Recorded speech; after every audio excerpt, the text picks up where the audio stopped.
गरुड़ पुराण के अनुसार महादेव की कथा कर्म, काल और करुणा के देव गरुड़ पुराण कहता है, न शिव दंड देते हैं न पुरस्कार, वे तो केवल कर्म का सत्य प्रकट करते हैं। यह कथा उसी सत्य को दर्शाती है।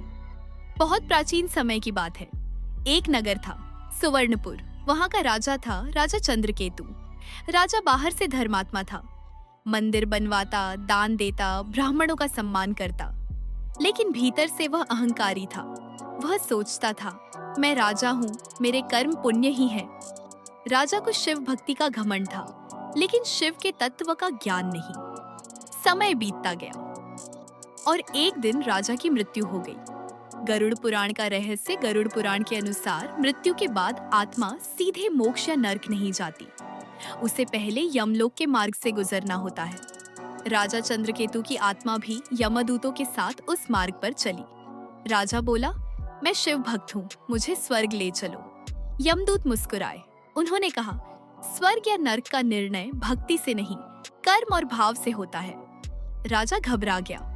यमलोक में महादेव का प्रकट होना जब राजा का लेखा जोखा होने लगा, तभी अचानक यमलोक कांप उठा।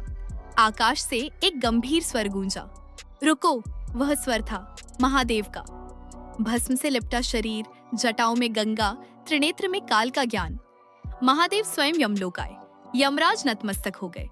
महादेव बोले। महादेव ने राजा की ओर देखा और बोले, राजा, तू मुझे पूछता था, लेकिन तूने मेरे नाम पर अहंकार पाला। तूने दान दिया, पर दिखावे के लिए। तूने मंदिर बनवाए, पर किसी भूखे का दुख नहीं समझा। राजा कांप उठा। उसने कहा, प्रभु, मैंने तो आपकी पूजा की। गरुड़ पुराण का सबसे गहरा सत्य महादेव ने कहा, मुझे जल, बेलपत्र या धूप नहीं चाहिए। मुझे चाहिए निर्मल भाव।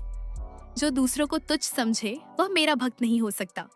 जो शक्ति पाकर दया भूल जाए वह शिव से दूर है। राजा को दिखाया गया। कर्मलोक महादेव ने त्रिनेत्र खोला। राजा ने देखा एक गरीब किसान जिसे उसने कर्म में कुचल दिया, एक विधवा जिसे न्याय नहीं मिला, एक सेवक जिसे अपमानित किया गया। राजा रो पड़ा। महादेव की करुणा। राजा बोला, प्रभु, मुझसे भूल हुई, मुझे दंड दे दीजिए।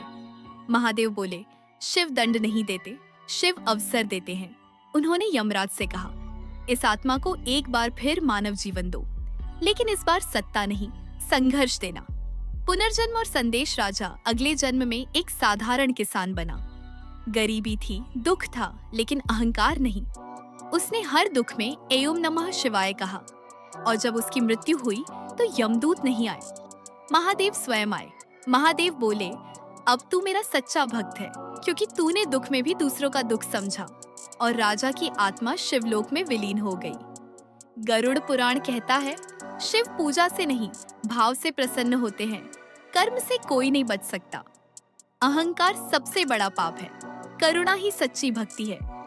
वीडियो पसंद आई तो लाइक, शेयर और सब्सक्राइब करना।